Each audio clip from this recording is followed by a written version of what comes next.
ॐ ह्रीं नमो अरिहन्ताणं।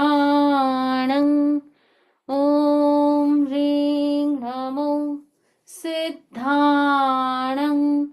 ॐ ह्रीं नमो आयर्याणं। ॐ ह्रीं नमो उवज्झायाणं। ॐ ह्रीं नमो लोये सव्वसाहूणम्।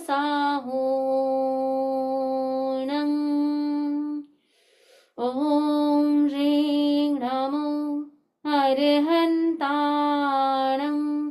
ॐ ह्रीं नमो सिद्धाणम्। ॐ ह्रीं नमो आयर्याणम्। ॐ ह्रीं नमो उवज्झायाणम्। ॐ ह्रीं नमो लोये सव्वसाहूणम्।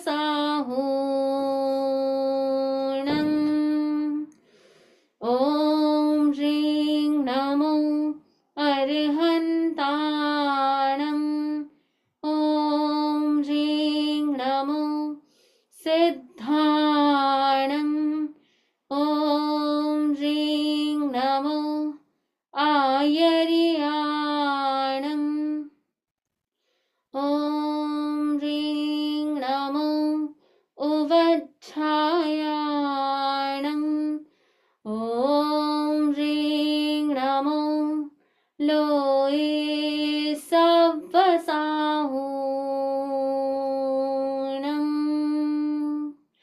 एषो वञ्चनमुक्कारो सव्वभावपणासनो मङ्गलाणं च सव्वेसिं पढमं हवै मङ्गलम्। पढमं हवै मङ्गलम्। आराध्य देव के श्री चरणों में सभक्ति वंदना। परम पूज्य गुरुदेव आचार्य श्री महाश्रमण जी के श्री चरणों में सभक्ति वंदना। वंदनीय समणी जी, उपस्थित धर्म परिवार। सहायक रूप में कथित है। हमने लास्ट टाइम ये पढ़ा था धर्मास्तिकाय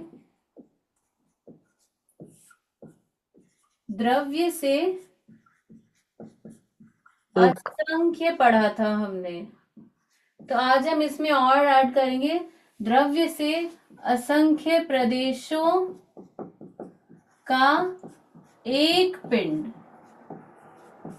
यानी वो असंख्य प्रदेशों से बना हुआ एक पिंड है। यानी ऐसा नहीं है कि पूरे लोक में बहुत सारे धर्मास्तिकाएं हैं, पूरे लोक में एक ही धर्मास्तिकाएं है।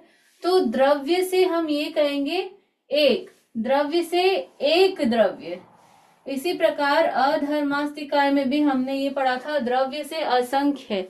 और डिटेल में हम जाएंगे, असंख्य प्रदेशों का एक पिंड है, तो अधर्मास्तिकाय भी द्रव्य से एक द्रव्य होगा। धर्मास्तिकाय अधर्मास्तिकाय दोनों द्रव्य से एक द्रव्य। आकाशास्तिकाय, इसमें भी हमें जानना है, हमने लास्ट टाइम असंख्य और अनंत पढ़ा था, लेकिन असंख्य अनंत प्रदेशों का एक ही पिंड है। पिंड यानी समूह बोल सकते हैं आप, अस्तिकाय जो हम बोलते हैं ना समूह, तो यानी वो पिंड जो है वो एक ही है। यानी मूल में आकाश एक ही है, उसके पार्ट्स बहुत सारे हैं, प्रदेश बहुत सारे हैं, पर मूल में आकाश एक ही है। तो धर्मास्तिकाय द्रव्य से एक द्रव्य, अधर्मास्तिकाय द्रव्य से एक द्रव्य, आकाशास्तिकाय द्रव्य से एक ही द्रव्य। काल, काल क्योंकि इसका समूह नहीं बनता और ये हमेशा वर्तन कर रहा है, बीत रहा है, इसीलिए काल अनंत हो जाता है। अनंत द्रव्य से अनंत द्रव्य। धर्मास्तिकाय, अधर्मास्तिकाय, आकाशास्तिकाय, ये पूरा एक एक ही द्रव्य है, लेकिन काल जो है उसका समूह नहीं होता और वो हर क्षण बीत रहा है। तो इसीलिए काल क्या हो जाएगा, द्रव्य से अनंत द्रव्य। इसी प्रकार पुद्गलास्तिकाय अनंत,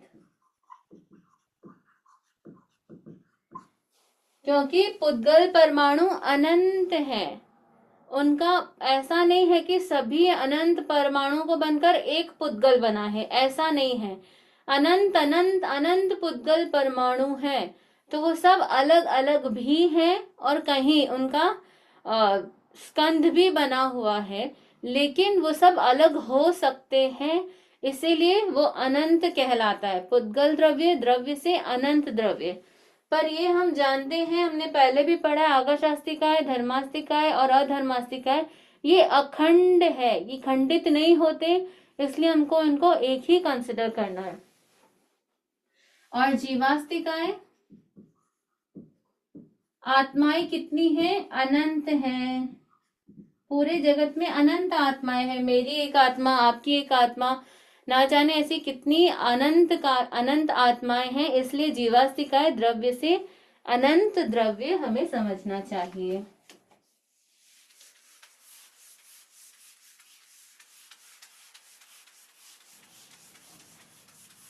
तो हम एक बार थोड़ा सा रिकैप कर लेते हैं कि लास्ट क्लास में हमने क्या समझा था शॉर्ट में।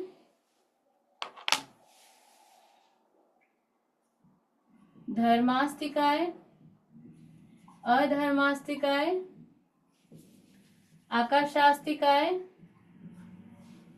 पुद्गलास्तिकाय, जीवास्तिकाय और एक बीच में काल।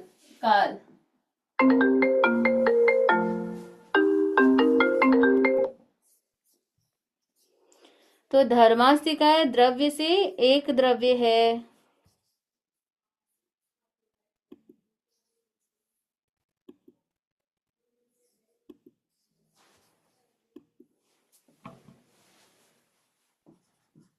द्रव्य से एक द्रव्य, आकाश एक द्रव्य, पुद्गल अनंत, अनंत और अनंत।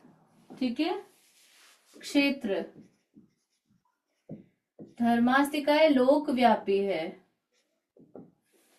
अधर्मास्तिकाय लोकव्यापी, आकाशास्तिकाय अलोकव्यापी, पुद्गलास्तिकाय लोकव्यापी, जीवास्तिकाय लोकव्यापी, काल 2.5 द्वीप परिमाण। 2.5 द्वीप आपको याद होगा, जम्बू द्वीप, फिर उसके अराउंड समुद्र है, फिर धातकी खंड, फिर उसके अराउंड समुद्र है, फिर अर्ध पुष्कर। तो जम्बू द्वीप, धातकी खंड और ये अर्ध पुष्कर, ये हाफ पोर्शन। इधर वाला जो पोर्शन है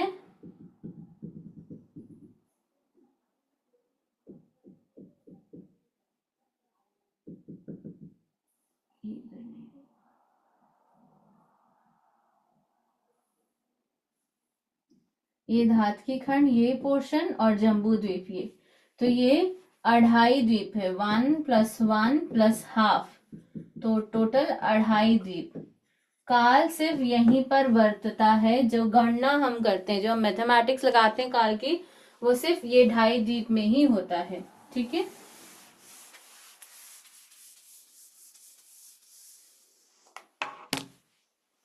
द्रव्य, क्षेत्र, काल,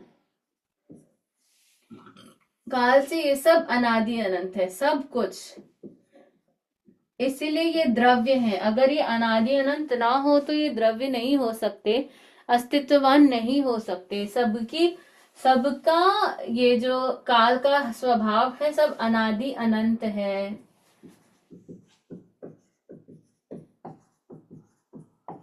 अच्छा, एक बात बताइए, सोना एक पुद्गल है, राइट? सोना पुद्गल है क्या? अगर सोना पुद्गल है तो एक समय बाद सोना को अगर जला दिया जाए या कुछ ऐसा कर दिया जाए तो सोना का अस्तित्व खत्म हो जाएगा। तो फिर सोना पुद्गल रहेगा क्या? अब नहीं, पुद्गल रहेगा लेकिन उसकी पर्याय बदल जाएगी। तो जैसे कैसे पर्याय बदलेगी? मतलब उनको गला के उन्होंने दूसरा रूप दे दिया, उसकी अवस्था बदल दी, नहीं तो ज्वेलरी मैं बना के। ऐसे नहीं बोल रही हूँ सोने का कड़े का कंगन का हम्म। अंगूठी बन गया, अंगूठी से चेन, ये नहीं बोल रही हूँ। हम्म। सोना ही खत्म हो गया, सोना ही जलकर खत्म हो गया, फिर तो वो क्या पुद्गल रहेगा? सोना तो चला गया।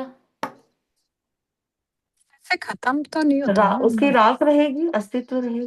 नहीं। तो उस राख में तो सोना तो नहीं रहा अब। ओके, आइडिया नहीं बना। पर ऐसे खत्म तो नहीं होता ना मतलब। अब जैसे बॉडी जलाते हैं, राइट? तो बॉडी अच्छा, जब जलाते हैं तो स्किन जो है जल के तो पूरी खत्म हो जाती है, अब तो वो राख फॉर्म में रह गई ना, तो फिर बॉडी पुद्गल कहलाएगी क्या? बॉडी उद्गल तो पुद्गल रहेगी तो ना। है ही है, पुद्गल मतलब गलना, मिल, तो गलन बॉडी का में। सेंस तो खत्म ही हो गया, स्किन का सेंस तो खत्म ही हो गया। खत्म हो गया उसका पुद्गल बना तो फिर पुद्गल तत्व खत्म हो गया। यहाँ तो हम बात करें पुद्गल तत्व अनादि अनंत है।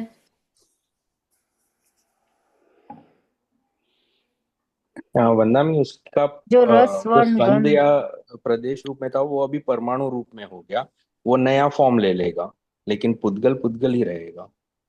एग्जैक्टली भले ही हम्म। वो बॉडी से ऐश बन जाए, बॉडी से ऐश बने या सपोज भाप भी बन जाए, कुछ जले और हवा से ऊपर उठ जाए, कुछ भी बन जाए, इन सब में वर्ण गंध रस रहेगा, किसी और रूप में रहेगा। अब स्किन होता तो कोई और वर्ण होता, कोई और गंध होता, कोई और रस होता, कोई और स्पर्श होता।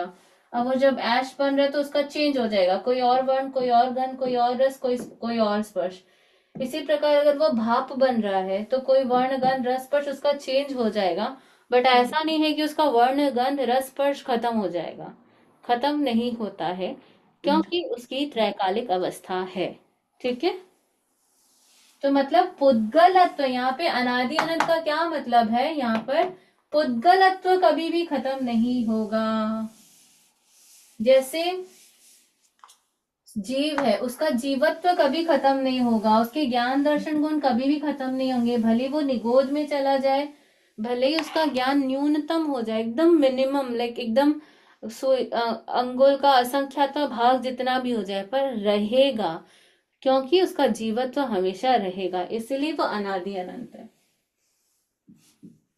भाव, भाव से धर्मास्तिकाय अरूपी है, अधर्मास्तिकाय अरूपी है, आकाशास्तिकाय अरूपी है, पुद्गलास्तिकाय रूपी रूपी है, है, रूपी है, जीव अरूपी है, काल रूपी, काल अरूपी है या रूपी है?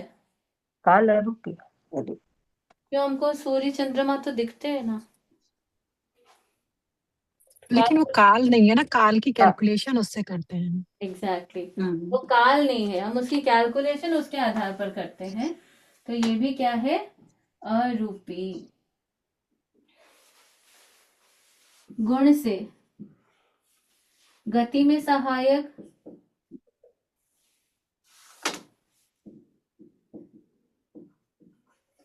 स्थिति में सहायक।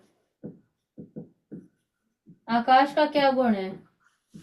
अवगाना, जगह, अवगाहना, जगह दे। हाँ। अवकाश देना। पुद्गल का क्या गुण है? रस गंध रूप स्पर्श। जानना नहीं। चार, रस गण वंद स्पर्श, सड़न गलन का सड़ना गलना मिलना बिखरना। मिलन। हाँ। एग्जाम्पल दे सकते हैं मिलना बिखरने का? कोई एग्जाम्पल आप दे पाएंगे मिलना बिखरने का? ऐसे पुद्गलों को जोड़कर कोई चीज बनती है और जब उसको चेंज करते हैं या उसको दूसरे उसमें डालते हैं तो वो बिखर जाता है। जैसे शरीर अगर जला तो उसके जैसे बाद। शरीर, फ्रूट, वो भी तो सब डिके होंगे, खत्म हो हाँ, जाएंगे। सही बोला। जीव का रूप क्या है? चेतनता, चेतन, और काल का रूप है बर्तना। ठीक है, तो ये हो गए द्रव्य क्षेत्र काल भाव भव से, सॉरी, द्रव्य क्षेत्र काल भाव और गुण के हिसाब से हम इन 6 द्रव्यों को कैसे बताएंगे। ठीक है, ऐसे 14 तरीके होते हैं, और भी तरीके हो सकते हैं जिससे हम इनको बता सकें। और कोई क्वेश्चन है इसमें, कोई डाउट है आपको? नहीं।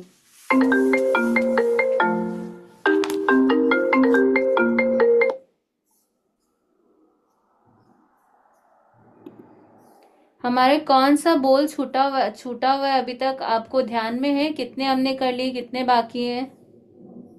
दंडक, दंडक छूटा हुआ है 16। और कौन स्थान है? Not sure. और कौन सा छूटा है? भांगे, भंगा, चारित्र और भांगे। भांगे छूटे हुए हैं। और चारित्र 5। चारित्र 5। और कोई छूटा हुआ है क्या? आत्मा वाला बंधन हो गया क्या? आत्मा हो गए। ओके। चलिए, आज हम 24वां बोल करेंगे।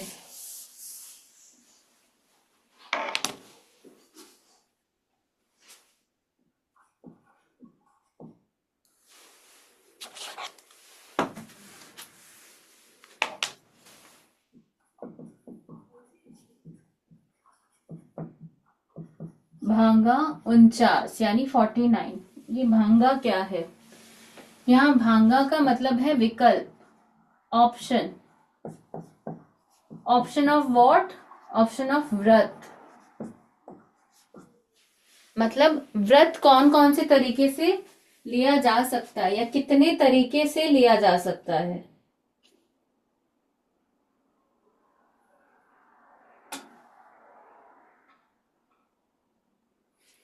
तो जब हम व्रतों की बात करते हैं तो व्रत हम किन तरीकों से लेते हैं?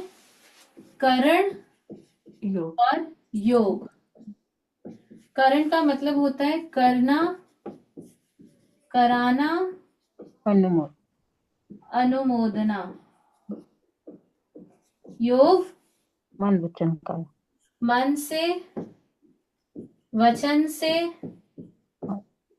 काया से। तो अब हम देखेंगे कि हम इनको अगर मैच करते हैं तो कितने ऑप्शंस बनते हैं, कितने विकल्प बनते हैं। यानी करना मन से, करना वचन से, करना काया से, कराना मन से, कराना वचन से, कराना काया से, अनुमोदना मन से, अनुमोदना वचन से, अनुमोदना काया से। तो इस प्रकार 3 करण है, 3 योग है। इनका जब हम कॉम्बिनेशन क्रिएट करते हैं तो क्या कॉम्बिनेशन बनते हैं? तो 1 2 3, 1 2 3, ये 3, ये यहाँ पर 6 मैंने नंबर्स लिखे हैं, 1 2 3 1 2 3। अब हम जब इनके कॉम्बिनेशंस बनाएंगे दो दो के, मतलब इसका इसके साथ, इसका इसके साथ, इसका इसके साथ, इसका इसके साथ, इसका इसके साथ, इसका इसके साथ, तो इस प्रकार कितने कॉम्बिनेशंस बन सकते हैं। तो सबसे पहले हम कॉम्बिनेशंस बनाते हैं कि कितने कॉम्बिनेशंस पॉसिबल हैं। 1 पॉसिबल है, 1 2 पॉसिबल है, 1 3 पॉसिबल है, 2 1 पॉसिबल है, 2 2 पॉसिबल है, 2 3 पॉसिबल है, 1 3 1 पॉसिबल है, 3 2 पॉसिबल है, 3 3 पॉसिबल है। तो ऐसे ये 6 नंबर्स मिलाकर 9 सेट ऑफ कॉम्बिनेशंस बनते हैं। वरना में एक क्वेश्चन है, हाँ। जब हम जैसे सामायिक और करते हैं तब हम बोलते हैं 2 करण 3 योग, तो ये क्या डिफरेंस है? वहां 2 करण क्या हुए? 2 करण 3 योग, करना, कराना, मन से, वचन से, काया से, इसके त्याग है। ओके। ठीक है, तो अभी हमारे ये 9 अंक बनते हैं, इनको हम बोलते हैं अंक। तो अब इन अंकों को मिलाकर, यानी 1 और 1 को मिलाकर कितने तरीके से हम कर्ण और योग को मिला सकते हैं। तो जब हम एक एक की बात करते हैं, तो यहाँ पर एक में हमको समझना चाहिए कर्ण, और नेक्स्ट 1 में योग। कर्ण योग, कर्ण योग, कर्ण योग, ये कर्ण ये योग, ये कर्ण ये योग, ये कर्ण ये योग, ये कर्ण ये योग, ये कर्ण ये योग। अब हम देखेंगे कि सिर्फ अगर एक कर्ण और एक योग को मिलाना है तो कितने हम भांगे, यानी कितने तरीके हो सकते हैं, जितने तरीके से हम 1 और 1 को मिलाएंगे। तो आइए हम इसको ऐसे समझते हैं।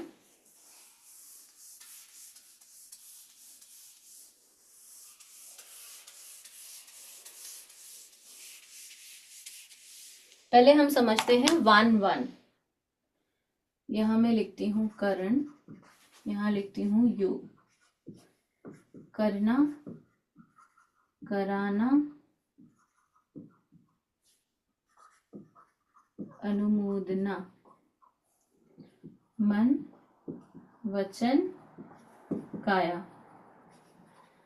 अब देखिए 1 और 1 को हमको मिलाना है। एक करण एक योग, एक करण एक योग, एक करण एक योग। कैसे? करना मन से, ये करना मन से, करना वचन से, करना वचन से, यही करना काया से। अब कराना मन से,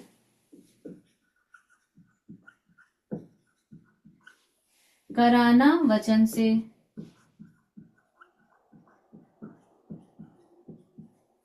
और कराना काया से।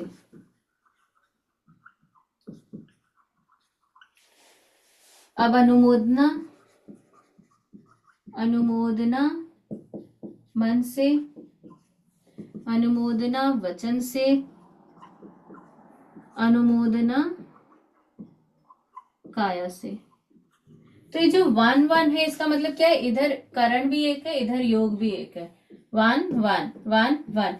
तो इस तरीके से सिर्फ 1 1 का अगर हम कॉम्बिनेशन बनाते हैं तो टोटल 1 2 3 4 5 6 7 8 9, टोटल 1 और 1 के 9 कॉम्बिनेशंस बन सकते हैं। इसको बोलते हैं एक करण एक योग। आपको समझ में आया क्या?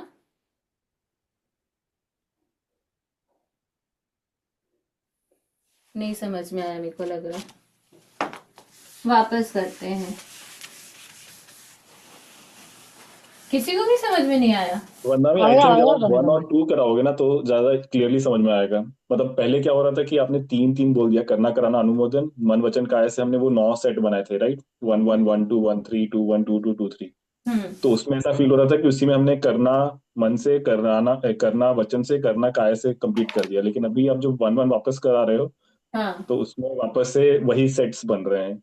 तो I think it is like more of a situation जहाँ पे एक सिचुएशन में एक का कॉम्बिनेशन कितना होगा, एक सिचुएशन में एक दो का कॉम्बिनेशन कैसे होगा, जैसे करना मन से, करना वचन से, तो वो एक सिचुएशन होगा। तो आई तो थिंक यहाँ पर हमको ये समझना है, ये एक करण एक योग से कितने सेट्स बन सकते हैं? तो ये 9 सेट्स बन सकते हैं।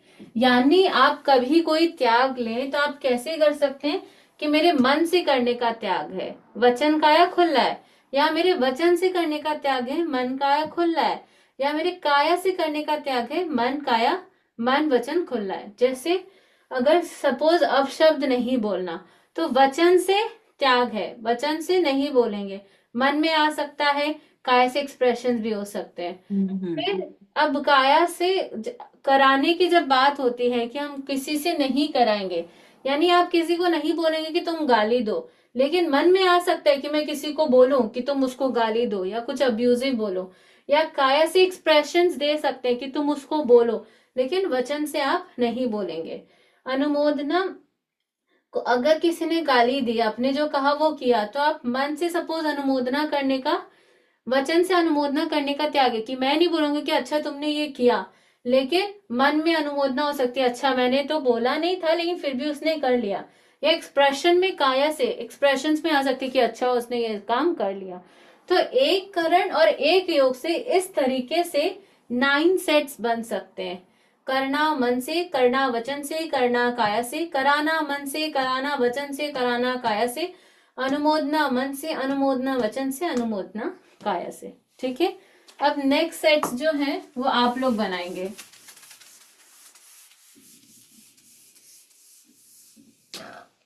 अब हम आते हैं 12 पे। करना करण योग, करना, कराना, अनुमोदना, मन, वचन, काया। चलिए रवि जी आप बनाइए सेट्स।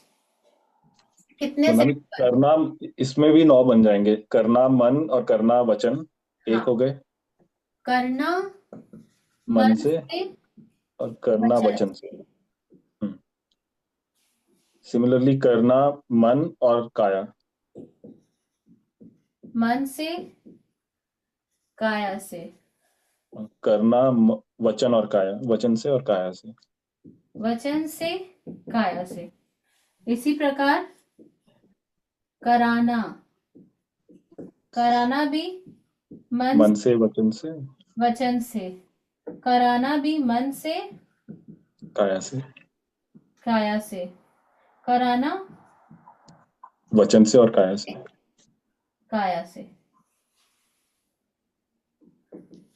और सेम विद अनुमोदना, निमित्त अनुमोदन। मन से, वचन से, मन से, काया से, अनुमोदना वचन से, काया से। तो इस प्रकार इसके भी 9 सेट ऑफ कॉम्बिनेशंस बन जाते हैं। समझ में आया? कंफ्यूजन है कोई?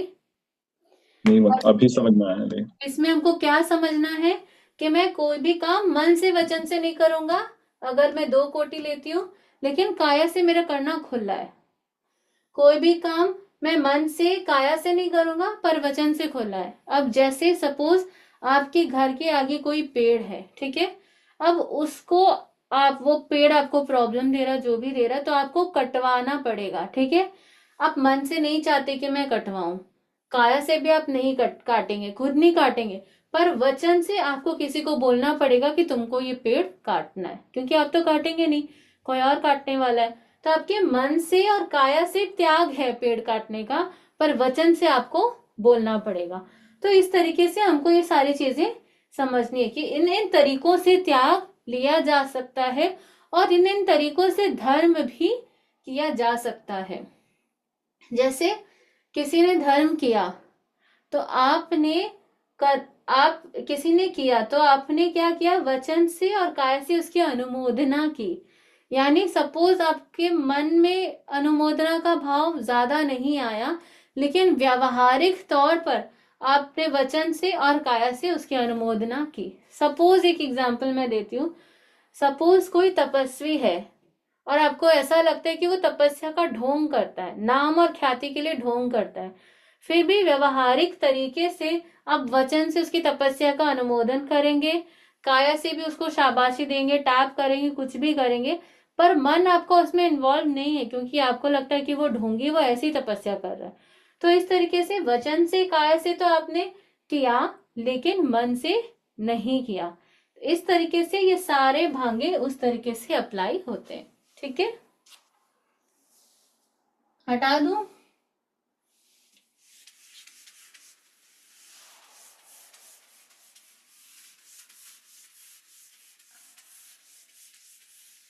चलिए अब हम समझते हैं 1 और 3। 1 और 3, 1 और 3 कैसे होता है? करना मन से, वचन से, काया से।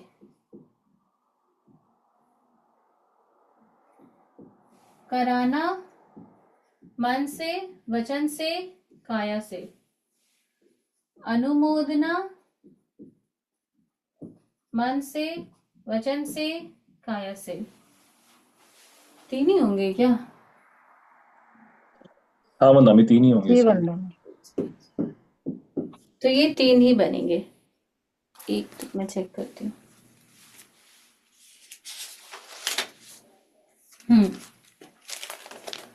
तो मतलब कोई भी क्रिया में आपका मन वचन काय इन्वॉल्व है। कराने में मन वचन काय इन्वॉल्व है, अनुमोदना में मन वचन काय अनमोल इन्वॉल्व है। तो इस प्रकार 13 के अंक कितने, अंक 13 के कितने बनते हैं? अंक 13 के बनेंगे 3। 3 बार। तो अंक 11 के बनते हैं 9, 9, 12 के भी। 12 के बनते हैं 9 और अंक 13 के बनते हैं 3। ठीक है।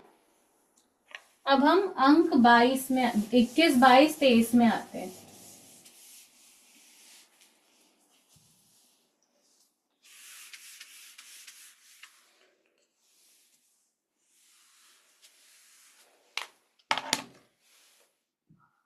इक्कीस, 2 करण 1 योग। अब 2 करण लेना तो आपको इन दोनों का कॉम्बिनेशन, इन दोनों का कॉम्बिनेशन या इन दोनों का कॉम्बिनेशन लेना है और योग एक एक एक एक रहेगा। ठीक है।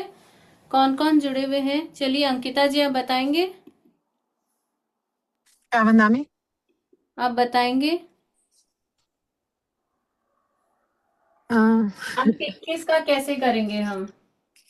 दो दो करण है, एक योग है, तो 2 करण लेना है, करना कराना। ठीक है। हम्म करना कराना, योग एक ही लेना है मन से।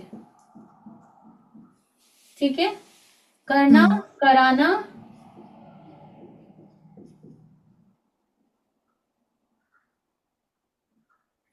करना कराना वचन से। आप बोलिए अब नेक्स्ट। कराना और अनुमोदना करना। पहले करना अनुमोदना कर लेते हैं। ठीक है। हाँ नहीं, जी। अभी तो ये बाकी है ना। इसके अभी मन से हो गया, वचन से हो गया, अब काया बाकी है। तो करना कराना काया से। कराना काया से। काया से। ठीक है। अब इसी प्रकार कराना और अनुमोदना कर, मन से। कराना अनुमोदना मन मन से। से। कराना अनुमोदना वचन से। वचन से।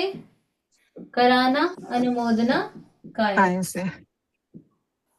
अब करना अनुमोदना मन मन से। से। नहीं, करना अनुमोदना वचन कराना से। कराना करना अनुमोदना काया से। कराना कराना करना पहले हो गया ना। कराना और अनुमोदना। ये कराना लिखा है ना, ये हमने कराना लिखा है। अच्छा। वचन से काया से। तो ये टोटल कितने हुए? 21 के 9। हम्म 21 के भी 9 सेट्स ऑफ कॉम्बिनेशंस बनेंगे। ठीक है। अब बताइए रूपाली जी, नेक्स्ट। रूपाली जी आप यहाँ हैं? हाँ समझ गई। तो रूपाली जी अब हम बात करते हैं 22 की। ठीक है। 22 के कितने सेट्स बनेंगे देखते हैं। 9 बनेंगे शामिल। 9 बनेंगे। करना कराना मन मन से वचन से। हाँ करना कराना मन से काया। करना कराना वचन से काया से। अब आ, करना अनुमोदना मन से वचन से। करना अनुमोदना मन से काया से। करना अनुमोदना वचन से काया से। और फिर है करना कराना अनुमोदना, कराना अनुमोदना, कराना अनुमोदना मन से वचन से। कराना अनुमोदना और वचन से काया से। करना अनुमोदना वचन वचन से काया से। नो वचन से काया से हो गया। वचन से काया से, ये मन से काया से। ठीक है। अब नेक्स्ट वेमाली जी, तो ये भी कितने हो गए, ये भी 9 हो गए।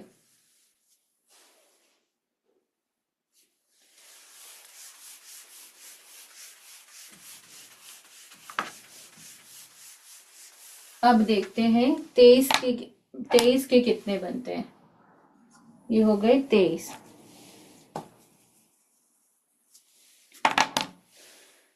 अंक 23 के, विमाली जी आप यहाँ पे हैं?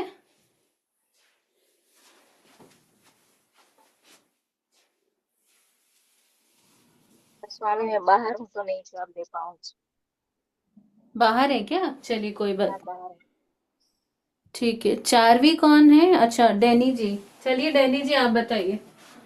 23। हाँ नामी समनी जी। तो 2/3 होगा करना और कराना मन वचन काया से। करना कराना मन से वचन से काया से। नेक्स्ट। करना अनुमोदना मन वचन काया से। मन से वचन से काया से। और करना अनुमोदना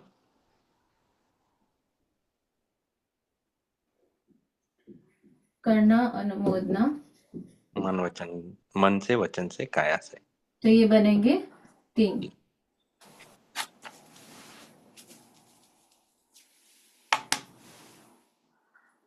अब आते हैं हम 3 पे। तो जब हम 21 की बात करें, 22 की बात करें और 23 की बात करें, तो ये बनते हैं 9 कॉम्बिनेशंस, 3 कॉम्बिनेशंस। ठीक है।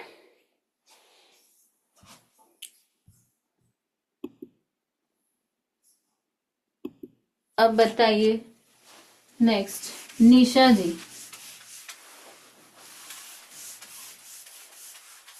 या प्रतिभा जी, निशा जी के सामयिक को अनम्यूट नहीं कर सकते हो तो प्रतिभा नहीं जी। मैंने आधार रखे हुए ना। अच्छा 31 वाला। हाँ, अब हम करेंगे 3-1 3-1। 31 में बंदा में करना कराना अनुमोदना मन से। मन से बोलिए नेक्स्ट। करना कराना अनुमोदना वचन से। वचन से। करना कराना अनुमोदना काया से। तो ये कितने बने? 3। ना,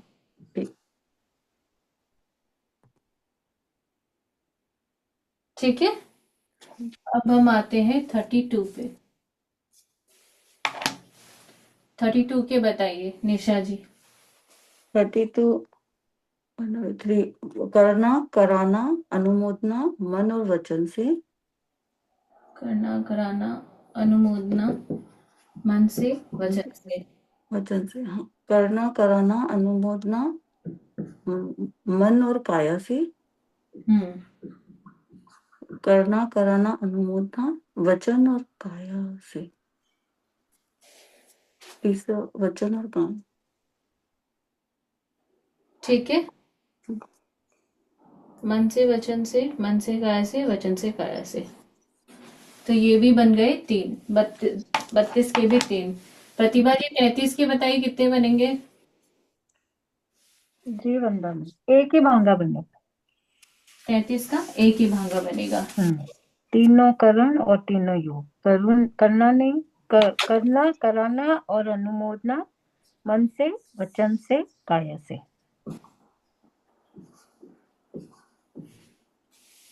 तो इस प्रकार जब हम 31 की बात करते हैं तो 3, 32 के 3 और 33 का 1। ठीक है। क्लियर हुआ? कोई डाउट है किसी को? नहीं वंदा में क्लियर हो गया। तो इस तरीके से हम त्याग करते हैं। तो इसको हम ऐसे भी समझ सकते हैं, अगर आपको कॉम्बिनेशंस बनाने में, याद करने में थोड़ी सी दिक्कत अगर होती है तो हम ऐसे समझ सकते हैं 11, 12, 13, 21, 22, 23, 31, 32, 33। तो ये तो 1 है, ये 3 है, ये 3 है। तो सबसे लोवेस्ट लाइन में तो कम है 3, 3, 1। सबसे अपर मोस्ट लाइन में 9, 9, 9 और मिडिल में एक में है 9, दूसरे में होगा 9, तीसरे में होगा 3 ही होगा। नहीं, वरना भी पहले भी 993 है, 13 भी 3 होगा। ये भी 3 है। हाँ, ये भी 3 होगा। सो 993, 993 एंड देन 331। सो कैसे याद रखेंगे? 993, 993, 331। अब इनको बनाना है जब आप बनाए तो एग्जाम में आप या तो आप लिख के करें या फिर आप दोनों अंगुलियों को ले ले। अंगुलियों में 3 लाइंस होते हैं, 3 भाग, एक करना कराना अनुमोदना, एक मन वचन काया। आपको क्या करना है? करना मन से, करना वचन से, करना काया से, कराना मन से, कराना वचन से, कराना काया से, अनुमोदना मन से, अनुमोदना वचन से, अनुमोदना काया से। तो इस प्रकार 9 बन गए। जब हम दूसरी बात करते हैं, करना कराना मन से, करना कराना वचन से, करना कराना काया से, करना अनुमोदना मन से, करना अनुमोदना वचन से, करना अनुमोदना काया से, कराना अनुमोदना मन से, कराना अनुमोदना वचन से, कराना अनुमोदना काया से। तो ऐसे बन गए 9। इस प्रकार इन 2 अंगुलियों का आप यूज करके थोड़ा आप इसकी फास्ट कैलकुलेशन कर सकते हैं। तो इन्हें हम 2 कोटि, 3 कोटि, 4 कोटि, 6 कोटि, 9 कोटि, जब हम बोलते हैं ना 2 करण 3 योग से हम त्याग कर रहे हैं, तो 2 करण 3 योग से ये हो गए। तो ये त्याग 3 प्रकार से हो सकते हैं। तो इस प्रकार 6 कोटि, 9 कोटि, 10 या 1 कोटि, 2 कोटि, इस तरीके से हमें समझना चाहिए। ठीक है ना? सॉरी मैंने वो कोटि क्या हुआ? कोटि नहीं समझ में आया। कोटि का मतलब होता है कॉम्बिनेशन कैसे बन रहा है। तो ओके। जैसे ये 9 कोटि जैसा हो गया ना ये। अच्छा। ये मैं एकदम एग्जैक्ट कंफर्म नहीं बता सकती, ये मेरे को शायद वापस एक बार देखना पड़ेगा, फिर मैं बताने का भाव रखती हूँ। ये 9 कोटि आई थिंक जितना मुझे पता है कि ये जो 9 है, 9 कोटि यानी 3 करण 3 योग। तो 3 करण 3 योग यानी ये हो गया 33 होगा वंदामी 9 कोटि हाँ। ना। तो फिर इसका मतलब है कि 3 into 3 9, हम्म 2 into 3 6। तो जनरली सामयिक 6 कोटि की होती है, यानी 2 into 3, 2 into 3 6। 9 कोटि के सामयिक यानी 3 करण 3 योग। तो ये हो गया 9 कोटि के सामयिक। तो मतलब करना भी नहीं, कराना भी नहीं, अनुमोदना भी नहीं करना, मन से भी नहीं करना, वचन से भी नहीं करना, काया से भी नहीं करना। हमें मन से जब हम बोलते हैं तो मन तो बहुत ज्यादा होगी कि मन में आपको वो भाव भी नहीं आते, राइट? दैट उसका मतलब वो हुआ क्या हाँ। कि अच्छा। तो जैसे साधु साध्वियों के जो त्याग होते हैं वो 3 करण 3 योग से होते हैं, यानी कोई भी हिंसा कि वो अनुमोदना भी नहीं कर सकते हैं। उनके आजीवन बिना कोई विकल्प के त्याग रहता है। श्रावक के पास इतने सारे विकल्प हैं, साधु के पास कोई विकल्प नहीं होता। उसका 3 करण 3 योग से सभी प्रकार की हिंसा का त्याग होता है। कितना श्रेष्ठ है ना वो जीवन जिसमें कोई हिंसा का, कोई पाप का मूल रूप में मतलब स्थूल रूप में कोई विकल्प ही नहीं बचता। मतलब उनका ऐसे कार्य ही नहीं होते, उनके जीवन में ऐसा निमित्त ही नहीं आता कि उनको हिंसा करनी पड़े। भले वो सहन कर लेंगे, वो भूखे रह जाएंगे, तपस्या कर लेंगे, लेकिन हिंसा का विकल्प नहीं आता। कितना श्रेष्ठ होगा वो जीवन, कितना सुंदर और कितना आत्मरमण का होगा। आप देखिए। सही बात है। वंदा में वचन और काया तो थोड़ा इजियर भी है, लेकिन मन में तो इतने भाव आते हैं कि उनको कैसे कंट्रोल किया जाए, वही। एग्जैक्टली। तो ये कोई कुछ बोल रहे हैं? तो ये अभी तक हमने 24वां बोल क्या था? 25वां बोल चारित्र 5। चारित्र का मतलब यहाँ पर क्या है? सम्यक आचरण जो हम बोलते हैं ना, सम्यक ज्ञान, सम्यक दर्शन, सम्यक चारित्र। तो सम्यक चारित्र ये 5 प्रकार का हो सकता है। जब हम श्रावक की बात करते हैं तो उसे देश चारित्रिक कहा जाता है, इसलिए श्रावक में चारित्र आत्मा नहीं होती। ये सम्यक चारित्र है, यानी साधुओं का है, ये साधुओं से रिलेटेड है। तो हमें ये समझना है कि साधुओं का जो चारित्र है वो 5 प्रकार का हो सकता है। चारित्र किसे कहते हैं? आचार्य श्री महाप्रज्ञ जी ने इसके 2-3 डेफिनेशंस बताए हैं। नंबर 1, आत्मा की अशुभ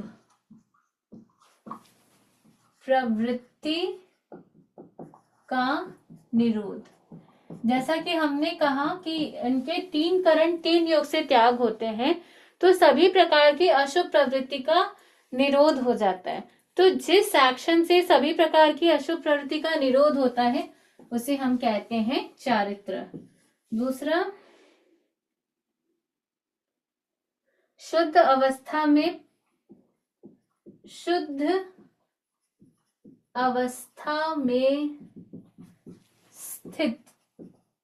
रहने का प्रयत्न। अब साधु को हिंसा तो करनी नहीं है, उसे चोरी भी नहीं करनी, झूठ भी नहीं बोलना, तो उसके मूल तो त्याग हो जाते हैं सारी पापकारी प्रवृत्ति का। फिर भी प्रमाद हो सकता है, तो प्रमाद से भी बचने का प्रयास रहता है। तो शुद्ध अवस्था में स्थित रहने का साधु का हमेशा प्रयत्न रहता है। थर्ड, जिसके कारण कर्मों का क्षय हो वह चारित्र कहलाता है।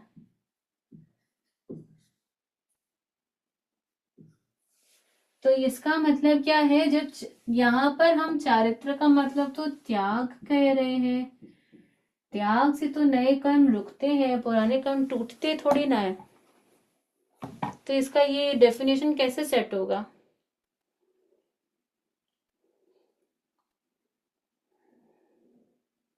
मतलब उन्होंने नए कर्मों को आने से रोक रहे हैं, वो ऐसा? तो रोक रहे हैं ना, उससे पुराने कर्म क्षय हो रहे हैं, ऐसा कहाँ कह रहे हैं? मे बी वरना में वो रिएक्ट नहीं कर रहे तो वो क्षय हो रहे हैं, मतलब जो कर्म बाहर आ भी रहे हैं पुराने कर्म, उसमें वो रिएक्ट नहीं कर रहे हैं तो वो क्षय होते जा रहे हैं। पतले हो रहे हैं, निर्जरा हो रही है उनकी यहाँ। अशुभ प्रवृत्ति का, हाँ बोलिए डैनी जी, कुछ बोल रहे हैं? वंदना में समझी जी, कर्मों का उदय तो प्रति समय चालू ही है उनका। उनको रिएक्ट, उनसे उनके अगेंस्ट रिएक्ट ना करके उनकी निर्जरा हो रही है। सामयिक में है वो, सामयिक चरित्र, सामयिक तो निर्जरा ही हो रही है। सामयिक तो व्रत है, सामयिक निर्जरा थोड़ी ना है। सामयिक में किया जाने वाला योग नहीं, सामयिक में जो प्रवृत्ति करते हैं, तो जो साधु होते हैं वो तो मतलब आजीवन सामयिक में ही रहते हैं ना, तो उनके निर्जरा ही हो रही है।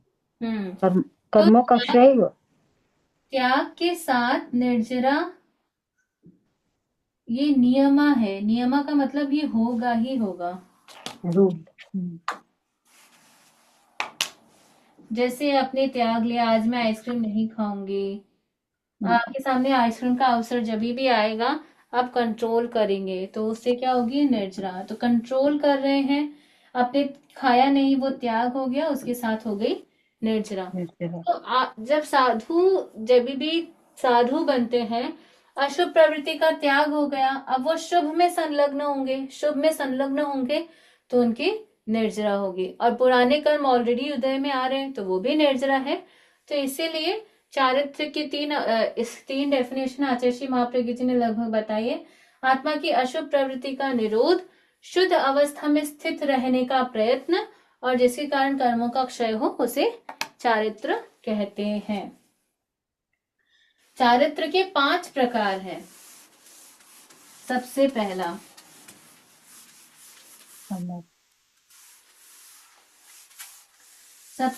है सामायिक चारित्र।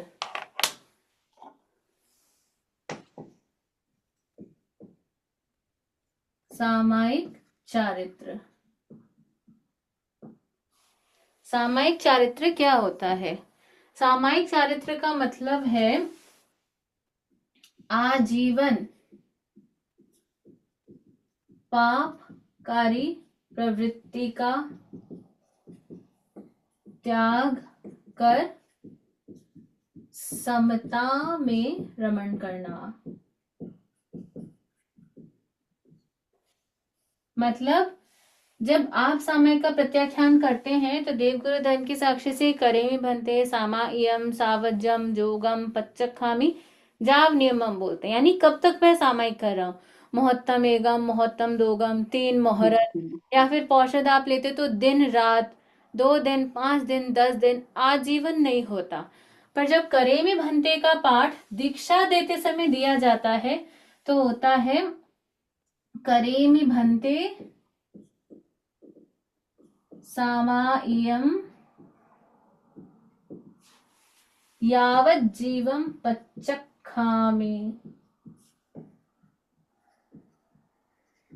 इससे बीच में और भी कुछ होते होंगे शब्द, यानी यावत जीवन के लिए मैं प्रत्याख्यान कर रहा हूं। तो जब यावत जीवन के लिए प्रत्याख्यान कहते हैं तो वो सामयिक चारित्र में आता है, यानी आजीवन अब कोई भी पापकारी प्रवृत्ति नहीं होगी मेरे द्वारा, इसका प्रत्याख्यान किया जाता है। अब है छेदोपस्थापनीय चारित्र। दूसरा चारित्र है छेदोपस्थापनीय।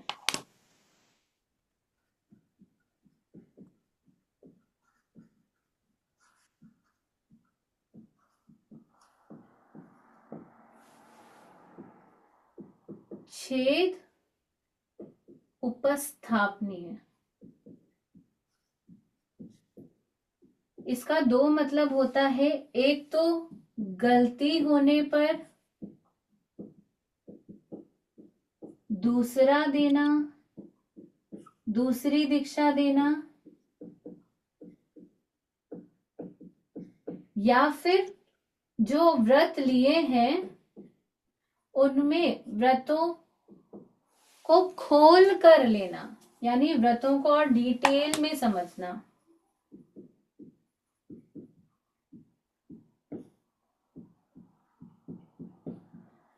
मतलब एक तो हो गया कि सपोज कोई साधु बन गया, ठीक है, लेकिन अब उससे ऐसी गलती हो गई जिससे उसके महाव्रत भंग हो गए। छोटी मोटी गलतियों से साधु का महाव्रत भंग नहीं होता है, लेकिन अगर ऐसी बड़ी गलती हो गई जिससे महाव्रत भंग हो गया है तो अगर वो पुनः दीक्षा की याचना करते हैं तो सामान्यतया या कभी जैसे भी गुरुदेव की दृष्टि हो छेदोपस्थापनीय चारित्र दिया जाता है। जैसे कोई साधु बन के निकल गया, घर चला गया, अब वापस ऐसा लगता है वो घर पर साधु वेश में है पर मूल साधुत्व का पालन नहीं कर रहा है, तो वो वापस अगर गुरुदेव के पास आता है तो हो सकता है याचना करने पर उसे छेदोपस्थापनीय चारित्र दिया जाए, यानी वापस जो जो छेद लगे थे, जो जो गलतियां हुई थी उसको हटाकर पुनः दीक्षा दे दी जाए। या किसी से ऐसी गलती हो गई जिससे उसके महाव्रत अब भंग हो गए, किसी ने अब्रह्मचर्य का सेवन कर लिया, शादी कर ली, लगभग अगर ऐसी स्थिति में पुनः दीक्षा होती है तब तो लगभग सामायिक चारित्र होता है। अगर ऐसी गलती हो जिससे कोई एक महाव्रत भंग हो गया है, कुछ इस तरीके का हो, बहुत डिटेल में तो कोई बड़े ही बता पाएंगे, पर जितना बुक में लिखा हुआ है थोड़ी छोटी मोटी या जितना मैंने जाना है, छोटी मोटी गलती हो गई जिससे महाव्रत भंग हो गया, पुनः साधु बनना चाहते हैं तो छेदोपस्थापनीय चारित्र होगा। जैसे कोई साधुत्व छोड़कर कुछ दिनों के लिए कहीं चले गए, ट्रैवल कर लिया या व्हीकल्स का यूज कर लिया, तो एक तरीके से तो बिना गुरु की आज्ञा अगर कर रहे हैं तो उनका तो महाव्रत मूल रूप में भंग हो गया। लेकिन अगर वो पुनः गलती मान लेते हैं, पुनः दीक्षा लेना चाहते हैं, साधुत्व में वापस धर्म संघ में वापस आना चाहते हैं, तो संभवतः जितना मुझे ध्यान में है छेदोपस्थापनीय चारित्र दिया जाता है। एक होता है जो लगभग सभी साधुओं को दिया जाता है, वो ये है कि सामायिक चारित्र में एक बार करेमी भंते का पाठ पढ़ा दिया जाता है और आजीवन के लिए त्याग करा दिया जाता है। फिर उसके बाद 7 दिन बाद या 4 महीने बाद या 6 महीने बाद आपने सुना होगा बड़ी दीक्षा होती है। जब बड़ी दीक्षा होती है तो तो खोल के हर एक व्रतों को एक्सप्लेन करके बताया जाता है, तुम्हें ये भी नहीं करना है, तुम्हें वो भी नहीं करना है, तुम्हें ये भी नहीं करना है, तुम्हें ऐसा भी नहीं करना है, तुम्हें वैसा भी नहीं करना है। जैसे जैसे अगर हम सबसे पहले अहिंसा महाव्रत की बात करें तो उसमें ऐसा सबसे पहले तो बस बता दिया सामयिक चरित्र में यावत जीवन त्याग है। जब बड़ी दीक्षा दी जाती है जिसे छेदोपस्थापनीय चारित्र कहते हैं, तो उसमें बताया जाता है कि त्रस हो, स्थावर हो, स्थूल प्राणी हो, छोटा प्राणी हो, कैसा भी प्राणी हो, हिंसा नहीं करनी है, झूठ नहीं बोलना है। एक ये महाव्रत हो गया। एक ये बताया क्रोधवश भी नहीं बोलना है, लोभवश भी नहीं बोलना है, भयवश भी नहीं बोलना है, हास्यवश भी नहीं बोलना है। तो ये और डिटेल में बताया गया। तो क्रोधवश ना बोलना है, ना बुलवाना है, ना अनुमोदन करना है, भयवश ना बोलना है, ना बुलवाना है, ना अनुमोदन करना है, हास्यवश ना बोलना है, ना बुलवाना है, ना अनुमोदन करना है, और डिटेल देकर समझाया जाता है। जैसे तीसरा है अचौर्य व्रत। तो क्या क्या चोरी नहीं करनी है, तो उसमें बताया जाता है कोई छोटी वस्तु, कोई बड़ी वस्तु, कोई ग्राम हो, कोई नगर हो, कोई रण्य हो यानी जंगल हो, कहीं की भी कोई वस्तु हो, कोई सचित्त वस्तु हो, कोई अचित्त वस्तु हो, कोई भी वस्तु की चोरी नहीं करनी है। तो ये खोल के बताया गया। ऐसी ब्रह्मचर्य को खोलकर, ऐसी अपरिग्रह को खोलकर जब हम बताते हैं और खोलकर वापस त्याग करवाते हैं, तो उसे बोलते हैं अब वो 5 महाव्रत में उपस्थापना हो गई, यानी छेदोपस्थापनीय चारित्र आ गया। तो जनरली 7 दिन बाद या 6 महीने बाद या 4 महीने बाद ये छेदोपस्थापनीय चारित्र दिया जाता है। ठीक है, ये जो छेदोपस्थापनीय चारित्र है, ये फर्स्ट तीर्थंकर और लास्ट तीर्थंकर, सिर्फ इन 2 तीर्थंकर के समय ही होता है, बाकी तीर्थंकर के समय नहीं होता, क्योंकि इन 2 तीर्थंकर के समय ही जनरली बताया जाता है कि या तो जो व्यक्ति होते हैं उनकी वक्र बुद्धि होती है, यानी टेढ़ी बुद्धि होती है, वो ये नहीं तो वो कर लेंगे, वो नहीं तो ये कर लेंगे, या फिर इतने सिंपल और रिजु होते हैं कि उनको पता नहीं होता कि मुझे अगर इसका ध्यान रखना है तो इसका भी ध्यान रखना है। सपोज अगर भगवान ऋषभ के बारे में, उनके समय के बारे में साधु सतियों की बात करें या लोगों की बात करें, तो उस समय तक साधुत्व की स्थापना उनसे पहले नहीं हुई थी। जब फर्स्ट टाइम भगवान तीर्थंकर ऋषभ भगवान के समय स्थापना हुई, उन्हें नहीं पता था क्या करना है क्या नहीं करना है। वो इतने रिजु थे, जैसा कि हम स्टोरी भी सुनते हैं कि बैल के मुंह के आगे छींकी लगा दी और वो बैल खाना नहीं खा रहा, 12 घंटे हो गए, तो अभी वो राजा से आके पूछ रहे हैं कि वो खाना नहीं खा रहा, हम क्या करें। तो फिर राजा उनको बताते कि उनकी छींकी हटाओ। तो इतने सरल थे कि उन्हें बस जितना बता दिया वो उतना ही समझ पाते थे। तो उस समय फिर इसे खोलकर, व्रतों की खोलकर स्थापना करनी जरूरी होती थी। मतलब अगर उनको बोल दिया कि तुमको हिंसा नहीं करनी है, तो हो सकता है एक चीज में हिंसा ना करे, दूसरी में कर ले, क्योंकि उनको डिटेलिंग नहीं ग्रास्प होती। इसी प्रकार जो भगवान महावीर के समय या 24 तीर्थंकर के समय या अंतिम या प्रथम जो लोग होते हैं, अगर वो वक्र प्रज्ञ होते हैं, यानी उनका दिमाग इतना शार्प और टेढ़ा होता है कि क्रोधवश अगर मना किया गया कि तुमको क्रोधवश झूठ नहीं बोलना, तो वो हो सकता है हास्यवश बोले, फिर बोले हास्यवश बोलने में क्या दिक्कत है, मैं तो मजाक ही कर रहा था। तो इसलिए खोल कर बताना पड़ता है कि छोटे जीवों को भी नहीं मारना, बड़े को भी नहीं मारना, क्रोधवश भी नहीं बोलना, हास्यवश भी नहीं बोलना, भयवश भी नहीं बोलना, लोभवश भी नहीं बोलना। इसी प्रकार कोई भी काल हो, प्रथम तीर्थंकर और अंतिम तीर्थंकर, इनमें छेदोपस्थापनीय चारित्र होता है। बाकी बीच के तीर्थंकर के समय या फिर महाविद्य क्षेत्र में जो ऑलरेडी चौथा आरा चलता है, वहां पर भी ये छेदोपस्थापनीय चारित्र लगभग नहीं होता। नेक्स्ट,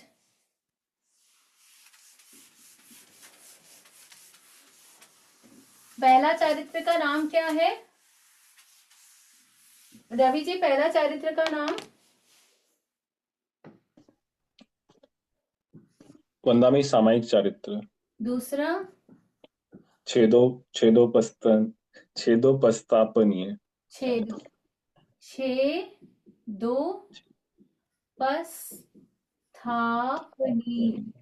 ठीक है।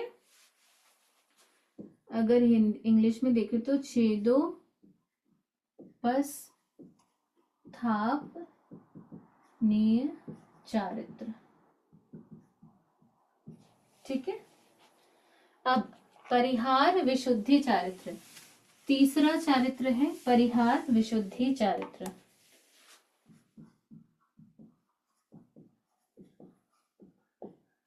ये बहुत विशिष्ट तपस्या की साधना होती है। परिहार यानी आहार का परिहार, आहार परिहार यानी आहार का जिसमें वर्जन होता है। तो इसमें जनरली ये सामान्य संघ में ये साधना नहीं होती। संघ से अलग 18 संघ से अलग 9 साधु अलग स्थान पर अलग विहार करते हुए 18 महीने तक ये साधना करते हैं, जिसे परिहार विशुद्धि चारित्र कहा जाता है। इसमें करना क्या होता है, 9 साधुओं के 4 4 1 4 4 1 1 8 इस तरीके से कॉम्बिनेशंस बनते हैं। इनमें क्या होता है, 4 साधु तपस्या करते हैं, 4 साधु उनकी सेवा करते हैं। 4 साधु तपस्या करते हैं, 4 साधु उनकी सेवा करते हैं और एक साधु को आचार्य बनाया जाता है 18 महीने कुछ समय के लिए। तो ये फर्स्ट कॉम्बिनेशन 6 मंथ्स का होता है। ठीक है। फिर जब 6 महीने कंप्लीट हो जाते हैं तो आचार्य वही के वही रहते हैं। ये चार साधु जो सेवा करने वाले हैं ये तपस्या करते हैं, और ये 4 साधु जो तपस्या करने वाले थे अब ये उन 4 साधुओं की सेवा करते हैं। ये भी 6 मंथ्स के लिए होता है। अब नेक्स्ट 6 मंथ में ये जो साधु होते हैं ये तपस्या करते हैं, और ये जो 8 होते हैं ये इनकी सेवा परिचर्या करते हैं। तो इस तरीके से 6 18 महीने का ये तपस्या की साधना होती है, जो 9 साधुओं की कॉम्बिनेशन से बनती है। फर्स्ट 6 मंथ्स में 4 साधु तपस्या करते हैं, 4 उनकी सेवा करते हैं, एक आचार्य रहते हैं। नेक्स्ट 6 मंथ्स में तपस्या करने वाले सेवा करते हैं, सेवा करने वाले तपस्या करते हैं, आचार्य वही के वही रहते हैं। उसके बाद ये कॉम्बिनेशन 171 होगा। एक तपस्या करते हैं, 7 सेवा करते हैं और एक आचार्य होते हैं, क्योंकि आचार्य एनी टाइम चाहिए, तो ये 171 का कंसेप्ट है। तो ऐसे 18 महीने तक विशिष्ट तपस्या की साधना होती है। तपस्या क्या होती है, तपस्या होती है उपवास बेला तेला चोला पंचोला।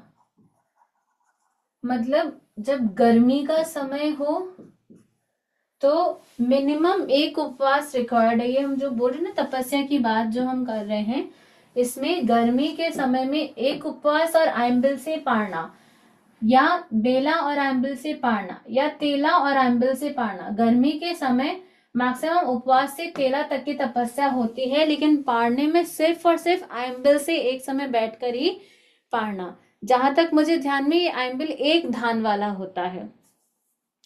अगर सर्दी का समय हो तो बेला तेला चोला, यानी मिनिमम बेला रिक्वायर्ड है, तेला चोला हो सकता है, और उसमें भी पारना सिर्फ और सिर्फ आइम्बिल से ही। और अगर वर्षा ऋतु का समय हो, जो तपस्या का समय होता है, उसमें मिनिमम तेला चोला पंचोला और पारना आइम्बिल से ही होता है।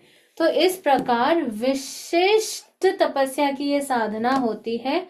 और ये जो परिहार विशुद्धि चारित्र है, ये सिर्फ और सिर्फ तीर्थंकर भगवान से ही लिया जा सकता है, वही दे सकते हैं, या फिर उन्होंने जिससे दिया है, जिन्होंने इसका पालन किया है, उससे इसकी दीक्षा, इसका त्याग लिया जा सकता है। तो वंदना में अभी प्रेजेंट डे में भी ये होता है, नहीं होता? नहीं, प्रेजेंट में ये नहीं होता है। क्योंकि अभी ना तीर्थंकर है और ना तीर्थंकर द्वारा जिनको दिया गया हो वो भी अभी प्रेजेंट हो लगभग, तो ये अभी लगभग नहीं होता है। तो ये जो परिहार विशुद्धि चारित्र है ये भी फर्स्ट एंड लास्ट तीर्थंकर के समय ही होता है। ये बीच में इसकी रिक्वायरमेंट बीच में नहीं है, फर्स्ट और लास्ट तीर्थंकर के समय ही ये चारित्र होता है। ठीक है, मतलब इसमें जो वन जो आचार्य बने वो उनको तपस्या का टर्न नहीं आता है क्या? ये आया ना लास्ट में, ओके। ये के 6 लास्ट महीने में जो वो आचार्य वो दीक्षा वो लास्ट में करेंगे तो आचार्य थे ना, अब लास्ट में 6 महीने इनकी तपस्या होती है, 7 सेवा करते हैं, 1 आचार्य रहते हैं। ओके। ठीक है, हम्म। अब इसमें भी बहुत सारे रिक्वायरमेंट्स होते हैं, मतलब ये वही कर सकता है जिसका वज्र ऋषभ नाराज संघनन हो। ये एक टाइप का बोन स्ट्रक्चर होता है जो स्ट्रॉन्गेस्ट बोन स्ट्रक्चर होते हैं, हम कभी आगे क्लासेस में पढ़ सकते हैं may be. Total bone structures 5 types के आते हैं, तो उनमें एक तो सबसे कम होता है जिसमें बस 2 बोन्स आपस में अटैच्ड होते हैं। फिर एक होता है जिसमें बोन्स आपस में अटैच्ड होते हैं और उनमें कुछ एक लेप लगा हुआ होता है जिससे वो जल्दी नहीं टूटते। तो ऐसे करते करते जो 5वां संघनन होता है वो ऐसा होता है कि 2 बोन्स आपस में अंदर मिले हुए, इसके बीच में कील ठोकी हुई और फिर उसके ऊपर एक लेप और संभवतः उस पर भी एक कील ठोकी हुई होती है। मतलब इतना टाइट संघनन होता है, इतना टाइट बॉडी स्ट्रक्चर होता है। तो ये जो जिनके ये संघनन होता है वही ये तपस्या कर सकते हैं, हर कोई नहीं कर सकता है। और साथ में हमने लास्ट टाइम पूर्व भी जाना था, तो जिन्होंने 11 अंग यानी 11 आगम प्लस पूर्व 14 है उसमें प्लस जो 9 पूर्व जिन्होंने जान लिए हो वो ही इस तपस्या को कर सकते हैं। 11 अंग और 9 पूर्व जिन्होंने कर लिया हो वही इस तपस्या को कर सकता है, हर कोई नहीं कर सकता। प्लस जिसकी दीक्षा लिए हुए 20 वर्ष हो चुके हो, मतलब ऐसी बहुत सारी क्राइटेरिया है, संघनन होना चाहिए, ज्ञान इतना होना चाहिए और दीक्षा लिए हुए 20 वर्ष हो जाने चाहिए। जो ऐसा कर पाते हैं वही ये परिहार विशुद्धि चारित्र ले सकते हैं, हर कोई नहीं ले सकता। तो अभी जैसे पूछा आपने रवि जी ने कि ये अभी भी है क्या, अभी नहीं है, क्योंकि अभी वज्र ऋषभ नाराज संघनन लगभग नहीं है, अभी उससे नीचे के संघनन ही है, तो लगभग ये अभी पॉसिबल नहीं है। एक भव में यानी एक अभी का अगर एक प्रेजेंट भव अगर काउंट किया जाए साधु का, तो ये मैक्सिमम 3 बार ही किया जा सकता है, क्योंकि एक बार करने के बाद लगभग 30 साल का 30 साल का गैप चाहिए। अगर एक बार परिहार विशुद्धि चारित्र लिया तो अगला परिहार विशुद्धि चारित्र लेने के लिए कम से कम 30 साल का गैप चाहिए। तो इस तरीके से ये बहुत ही विशिष्ट चारित्र है और ये लगभग सिर्फ और सिर्फ प्रथम तीर्थंकर और अंतिम तीर्थंकर के समय ही पाया जाता है और लगभग महाविदेह में भी नहीं पाया जाता। कोई डाउट है?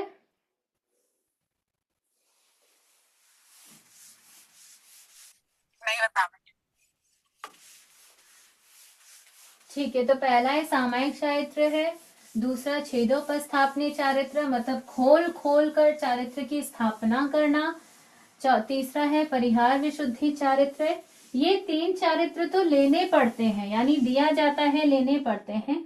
अंतिम 2 जो चारित्र हैं वो अपने आप होते हैं। एक है सूक्ष्म संपराय चारित्र। रवि जी ये शब्द आपने कहाँ सुना है? गुलिस्तान में मेरे क्या मतलब होता है सूक्ष्म संप्राय का? सूक्ष्म यानी बहुत छोटी सी, आई थिंक ये लास्ट, नहीं एक मिनट, जो 14, सॉरी, मतलब एक बच जाता है ऐसा था, मतलब याद नहीं आ रहा अभी, लेकिन एक जो कषाय है वो बच जाता है। रूपाली जी क्या है सूक्ष्म संप्राय गुणस्थान और कौन सा नंबर गुणस्थान है?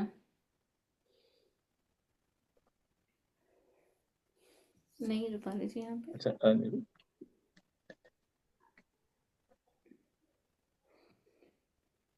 सोनाली जी बताइए, सूक्ष्म संप्राय गुणस्थान क्या है? वंदमी वो 10वां गुण स्थान है और वहां पे बहुत ही सूक्ष्म रूप में लोभ बाकी रहता है। एग्जैक्टली मतलब जो 4 कषाय हैं उसमें सूक्ष्म लोभ होता है, लोभ का भी अंश मात्र बचता है। अंश मात्र जब बचता है तो उस समय जो संयम पर्याय होता है उसे सूक्ष्म संप्राय चारित्र कहते हैं। ये बहुत ही छोटा होता है, 1-2 समय का ही आप समझ लीजिए। तो उस समय जो चारित्र आता है वो सूक्ष्म संप्राय चारित्र कहलाता है। तो ये तो हो गया 10वां गुणस्थान का। नेक्स्ट एक 5th वाला है, वो है यथाख्यात चारित्र। यथाख्यात चारित्र का क्या मतलब होता है? यथा आख्यात, यथा आख्यात यानी जैसा बताया गया वैसा पालन करना। ये जो चारित्र है ये यथाख्यात चारित्र है, ये 11 से 14 गुणस्थान तक रहता है। तो जब अभी यहाँ पर हम एक चीज समझते हैं, जब 11वां गुणस्थान होता है और कषाय बिल्कुल उपशांत हो जाते हैं तो उस समय जो जीव की निर्मलता होती है वो एग्जैक्टली वैसी की वैसी होती है जैसे 12वें गुणस्थान में मोहनीय कर्म के क्षय होने से जीव की निर्मलता होती हो। यानी वहां पर 11वें गुणस्थान में कषायों का सिर्फ और सिर्फ अस्तित्व रहता है, उनका कोई भी उदय भाव प्रभाव नहीं होता। तो उस समय जो जीव होता है, जो उपशांत होता है, वो बिल्कुल उसकी विशुद्धता वैसी की वैसी होती है जैसे कि 13वें गुणस्थान में या 12वें गुणस्थान में जीव की अवस्था हो। इसीलिए उस समय भी उसे छद्मस्थ केवली कहा जा सकता है।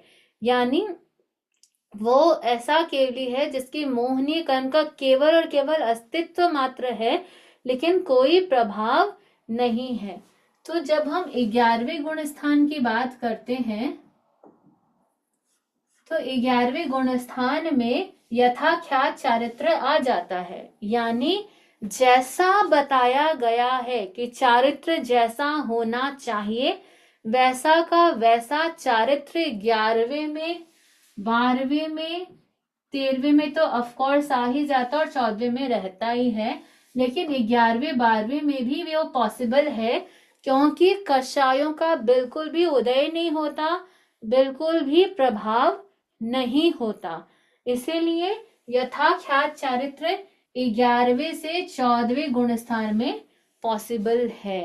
तो जैसे हमने जब गुणस्थान समझा था तो हमने क्लीन वाटर का एग्जाम्पल लिया था कि एक ग्लास में क्लीन वाटर है और एक ग्लास में कचरा पूरा नीचे बैठ गया, ऊपर का पानी बिल्कुल क्लीन है। तो अगर नीचे वाले कचरे के पोर्शन को कोई चीज से ढक दिया जाए, कोई कपड़े से, और बाकी कंपेयर किया जाए तो दोनों पानी में कोई अंतर नजर नहीं आएगा क्योंकि वो पानी बिल्कुल का बिल्कुल साफ पानी रहता है। तो वैसे ही यहाँ पर 11वें गुण स्थान में मोहनीय कर्म खत्म नहीं हुआ है, लेकिन मोहनीय कर्म का अस्तित्व होने पर भी उसका कोई प्रभाव नहीं होता। इसीलिए ये गुण स्थान भी छद्मस्थ केवली का कहलाता है। छद्मस्थ केवली यानी छद्मस्थ का मतलब क्या होता है? छद्म का मतलब होता है आवरण, स्थित, छद्मस्थ, अस्थ मतलब है, यानी केवल ज्ञान, केवल दर्शन का आवरण है पर मोहनीय कर्म बिल्कुल भी प्रभावकारी नहीं है, उदय में नहीं है। इसीलिए वहां पर चारित्र की संपूर्ण उज्ज्वलता होती है। चारित्र की संपूर्ण उज्ज्वलता यानी यथाख्यात चारित्र।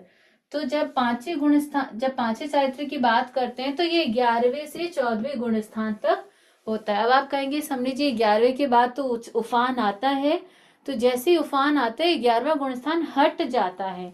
जब तक 11वां गुण स्थान है तब तक वैसी के वैसी निर्मलता है। इसीलिए ये क्या कहलाता है? छद्मस्थ केवली का गुण स्थान कहलाता है। यानी यहाँ यथाख्यात चारित्र है। जैसा कहा गया, क्रोध नहीं करना, मान नहीं करना, माया नहीं करना, लोभ नहीं करना, प्रमाद नहीं करना, कषाय नहीं होने चाहिए, तो ये सारे के सारे वैसे के वैसे होते हैं। समझ में आया? कोई डाउट है? नहीं वंदना।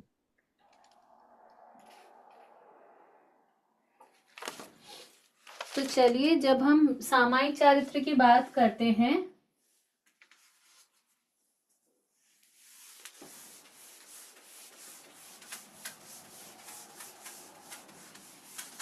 सामायिक चारित्र का गुण स्थान क्या होगा, आप बता सकते हैं?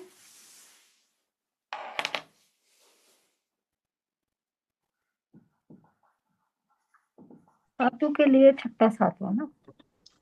6 से 9 हम्म। सामायिक चारित्र 6 से 9 छेदोपस्थापनीय 6 से 9 गुण स्थान। परिहार विशुद्धि संभवतः 7वां 8वां है।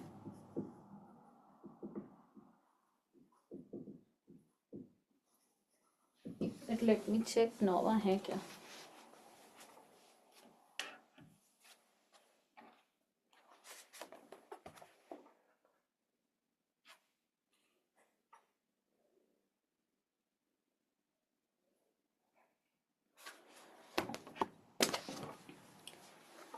परिहार विशुद्धि मैं कंफर्म नहीं हूँ, 7वां 8वां तो है, लगभग 9वां है या नहीं ये मेरे को देखना पड़ेगा। सूक्ष्म संप्राय 10वां,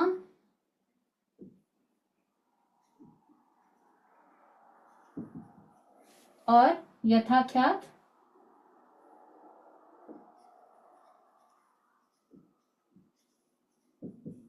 11वें से 14वां।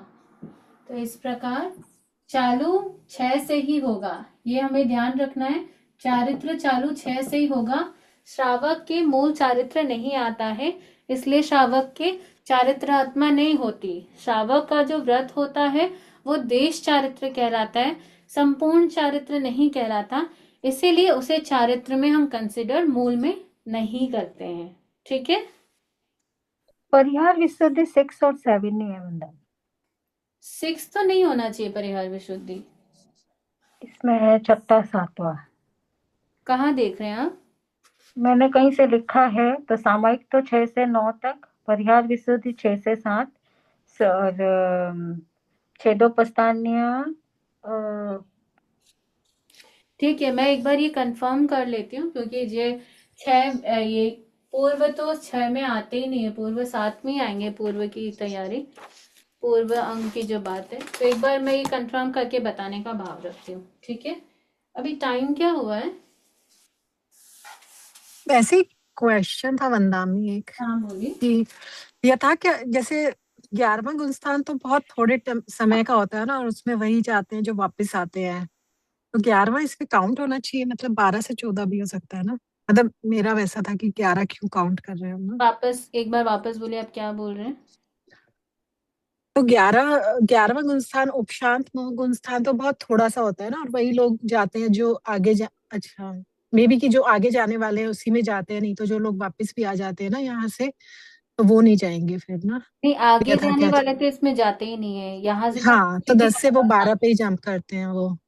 लेकिन यही मैं बता रही हूँ कि यहाँ पर मोहनी कर्म का सिर्फ और सिर्फ अस्तित्व है, कोई भी उदय अवस्था, कोई भी प्रभाव अवस्था नहीं है। तो कषाय बिल्कुल शांत है, इसीलिए कोई भी यहाँ पर प्रमाद, कषाय कुछ भी नहीं होता, कुछ भी नहीं होता। यानी जैसा का जैसा मोहनी कर्म नहीं होता वो अवस्था है, वैसा का वैसा ये अवस्था होती है कि मोहनी कर्म मानो नहीं है, दोनों की उज्ज्वलता सेम है।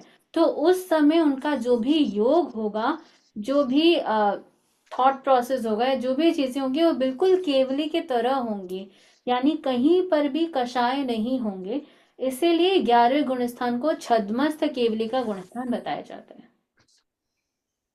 आगे अंदामी समझना, मतलब 10वें के बाद खत्म हो जाते हैं तो उस हिसाब से वो यथा क्या चरित्र ले रहे हैं उसके बाद से। Exactly. हाँ ठीक है मतलब ठीक है। नेक्स्ट एक हमारा लास्ट बचा है, उसको भी थोड़ा सा हम कर लेते हैं, फिर लगभग ये 25 बोल लगभग एंड पे है। 16वां बोल दंडक 24। आप टाइम पूछ रहे थे ना अंदामी, 11:25 हो गया। ठीक है, दंडक 24। दंडक का मतलब क्या होता है? जहां पर जीव अपने कर्मों का फल भोगे उसे दंडक कहते हैं। तो ये गति का ही विस्तार रूप है। कर्मों का दंड भोगा जाए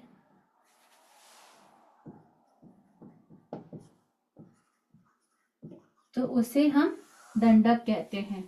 तो जब हम 4 गति की बात करते हैं, नरक गति, तिर्यंच गति,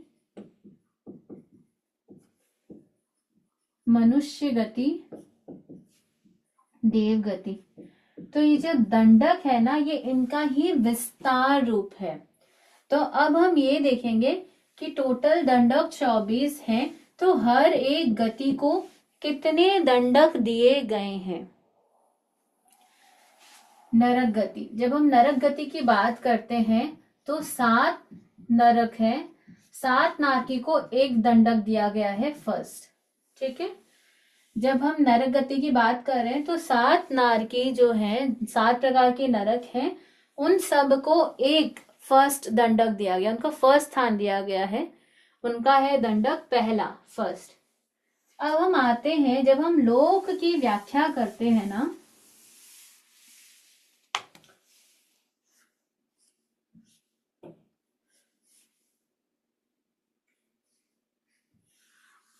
जब हम लोक की व्याख्या करते हैं, यहाँ है 7 नरक।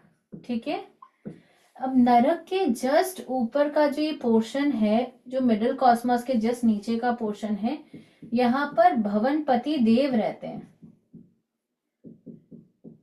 तो यहाँ पर 10 भवनपति देव रहते हैं लगभग। इन 10 भवनपति देवों के 10 दंडक, 10 या 9 है, 10 है बंदा। 10 तो भवनपति देवों के दंडक 10। अब यहाँ पर तिर्यंच मनुष्य, तिर्यंच भी है, मनुष्य भी है, और साथ में ज्योतिष देव भी है। जो हम ज्योतिष देवों की बात करते हैं, सूर्य, चंद्रमा, नक्षत्र, तारा, ये यहाँ नहीं, मिडिल कॉस्मोस में है। मैं इसको वापस थोड़ा सा एक्सप्लेन करती हूँ। ये हमारा मिडिल कॉस्मोस है। मिडिल कॉस्मोस के जस्ट नीचे भवनपति देव है, और भवनपति देव के जस्ट नीचे 7 नरक है। तो ये 7 नरक का तो दंडक 1। ठीक है, ये भवनपति जो देव हैं, ये 10 प्रकार के देव होते हैं, असुर कुमार, नाग कुमार, सुपर्ण कुमार, विद्युत कुमार। इस प्रकार 10 भवनपति देवों के 10 दंडक दे दिए गए हैं। अब जब हम मिडिल कॉस्मोस की बात करते हैं, ये जितना भी बड़ा है, 900 योजन लगभग, तो यहाँ पर मनुष्य हैं, तिर्यंच हैं, और साथ में ज्योतिष देव भी हैं, यानी सूर्य, चंद्र, नक्षत्र, तारा, ये सब है। तो अब धीरे धीरे हम इनको दंडक देंगे। तो सबसे पहले आते हैं तिर्यंच। तिर्यंच में पृथ्वी काय, अप काय, तेजस काय, वायु काय, वनस्पति काय, द्विंद्रिय, त्रिंद्रिय, चतुरिंद्रिय, इन सबको 1-1 दंडक हम दे देते हैं। तो ये हो गया 10, यहाँ पर 1 + 10 11, यहाँ से आ जाएगा 12, 13, 14, 15, 16, 17, 18, 19। ठीक है, तो ये हो गए। तो आपको पूछा जाए तिर्यंच के कुल दंडक कितने, तो तिर्यंच की कुल दंडक, अच्छा अभी करना बाकी है। अब हम आते हैं तिर्यंच पंचेंद्रिय, इनको मिल जाएगा 20वां। अब हम आते हैं मनुष्य पंचेंद्रिय, इनको मिल जाएगा 21वां। ठीक है, तो आपको पूछा जाए आपका दंडक कौन सा है, आपका है 21वां। अब यहाँ पर आते हैं ज्योतिष्क देव, तो हम देंगे ज्योतिष्क देव को दंडक कौन सा देंगे?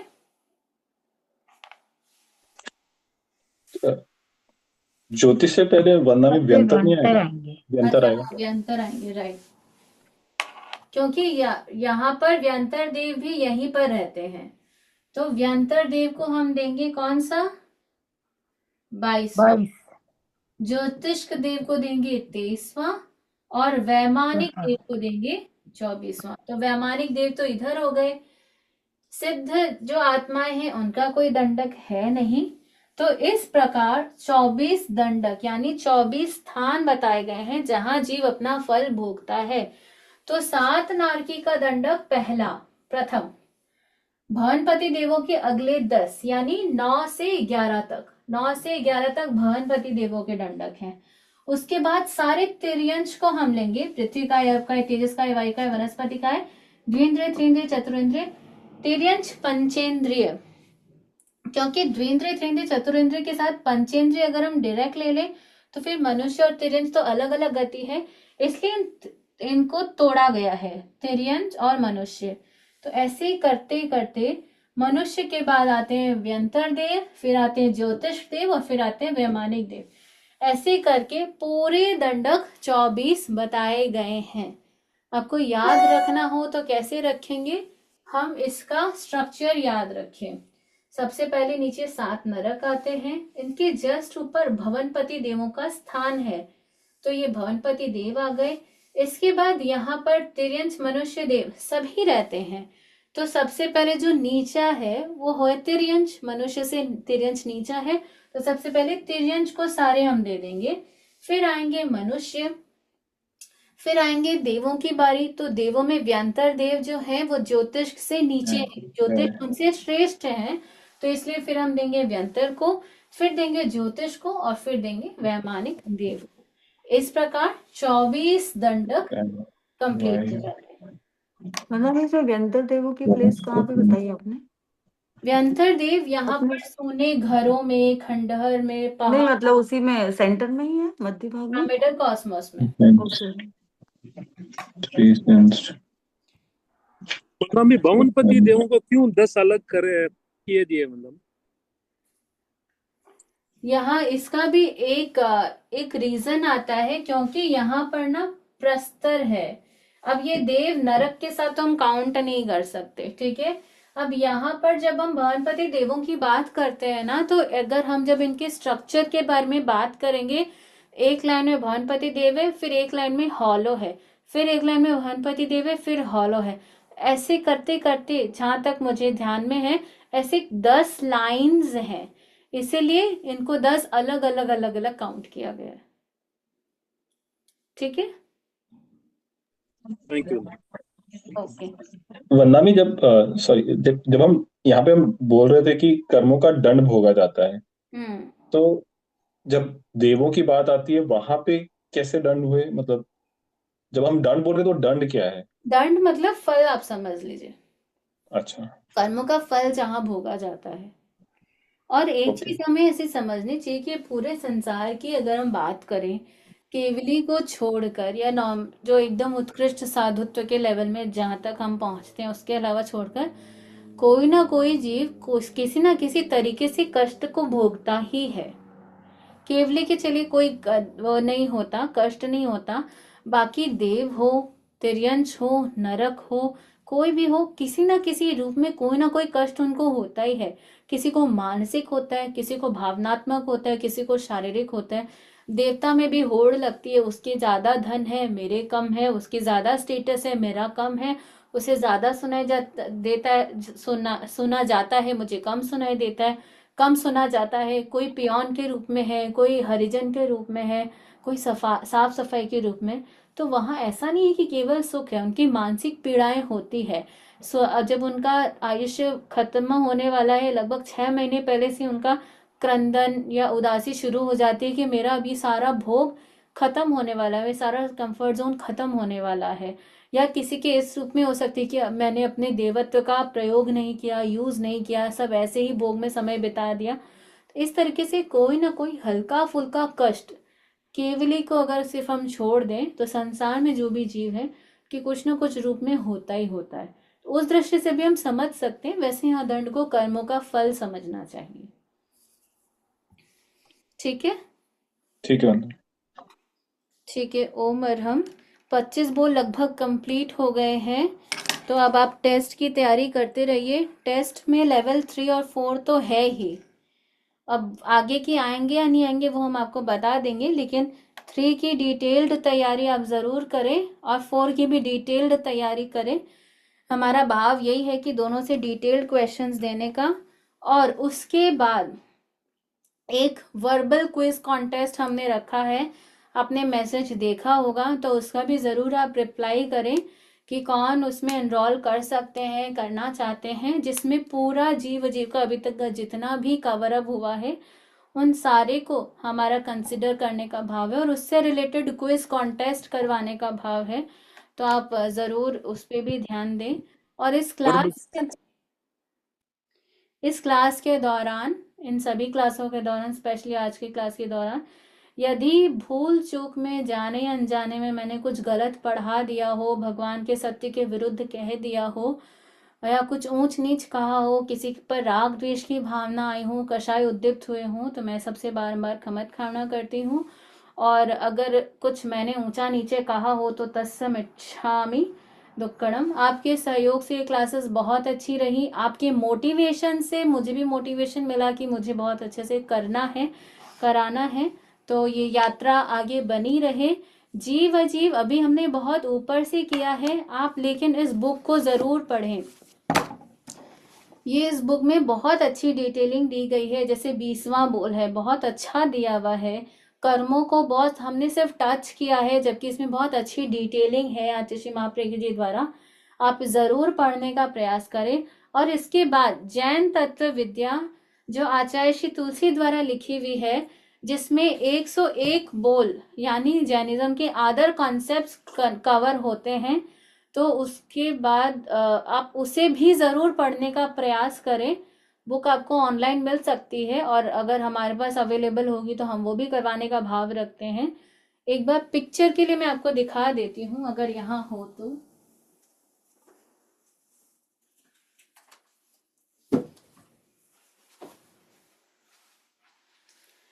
ये है, इसका कवर तो चेंज हो सकता है, पर ये जैन तत्व विद्या बाई आचार्य श्री तुलसी है, तो आप इसे भी ज़रूर पढ़ने का प्रयास करें। इसमें बहुत इजी तरीके से जैनिज्म के बाकी सारे कॉन्सेप्ट भी समझाए हुए हैं। तो इसको पढ़ने से, अभी लगभग 1 साल हम रहेंगे नहीं लगभग, तो इसको आप ज़रूर पढ़ें। इससे आपको बहुत सारी चीज़ें, अनेकांतवाद, त्यागवाद, न्यायवाद, ये बहुत सारे कंसेप्ट आपके अपने आप क्लियर हो जाएंगे। और इसमें और भी बहुत सारे जैनिज्म के टॉपिक्स कवर किए हुए हैं, तो आप ज़रूर इसको पढ़ने का प्रयास करें।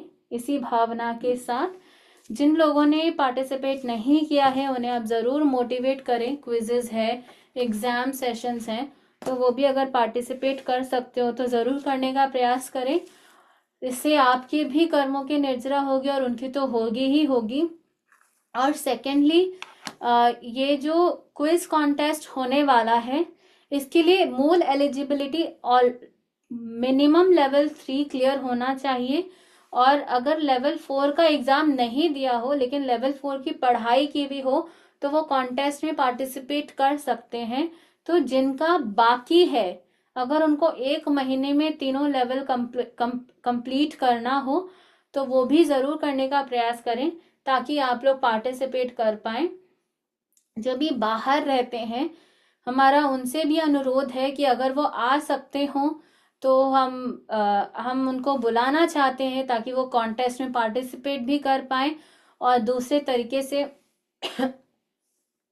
इस कॉन्टेस्ट को इसका अटेंड भी कर पाएँ। इससे इसके साथ एक और पैकेज, मेडिटेशन कैंप का पैकेज भी हम देने का सोच रहे हैं, तो आप ज़रूर मैसेजेस को आप ज़रूर देखने का प्रयास करें। ओम अरहम। Thank you. हाँ, अच्छा वंदना मैं ये समझ क्विज कब तक होगा, जो इन पर्सन वाला? हम अभी प्लान कर रहे हैं 7th of Feb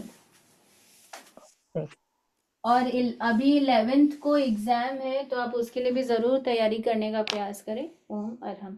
उसका गाइड मिलेगा? गाइड यही है सारे। ओके, इसका गाइड लेवल 4 का, यस हाँ आएगी गाइड लगभग। यस वंदना, कैटेगरी। अर्हंता मंगलम सिद्धा मंगलम साहू मंगलम केवली पण्णत्तो धम्मो मंगलम।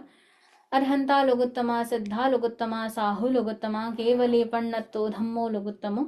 अर्हन्ते शरणं पवज्जामि सिद्धे शरणं पवज्जामि साहू शरणं पवज्जामि केवली पण्णत्तं धम्मं शरणं पवज्जामि। विघ्नहरण मंगलकरण स्वाम भिक्षुनो नाम गुण ओलख समरण किया। सरे अचिंत्या काम आरोग्य बोहिलाभम समाहि वरमुत्तमं दिन्तु। चंदे सनिम्बलैरा आ इच्छेसु अह्यं पयासैरा सागर वर गंभीरा। सिद्धा सिद्धिं मम दिसंतु सिद्धा सिद्धिं मम दिसंतु। मेरे बताने में कोई भी ऊंच नीच हुई हो, गलती हुई हो और आपको बाद में कोई नई क्लैरिटी मिले तो आप जरूर उसे पकड़ने का प्रयास करें। हो सकता है मेरे बताने में कोई गलती रही भी हो, तो उसे ज़रूर देखने का समझने का प्रयास करें। और गुरुदेव की अनंत कृपा से हमने ये जर्नी जब शुरू की थी लास्ट टू लास्ट सितंबर, और तब से लेकर लगभग आज क्लासेस की सीरीज तो ऑलमोस्ट कंप्लीट है। कुछ रह जाए तो और कोई रिकॉर्डिंग करने का भाव हम रखते हैं। बाकी ओम अरहम।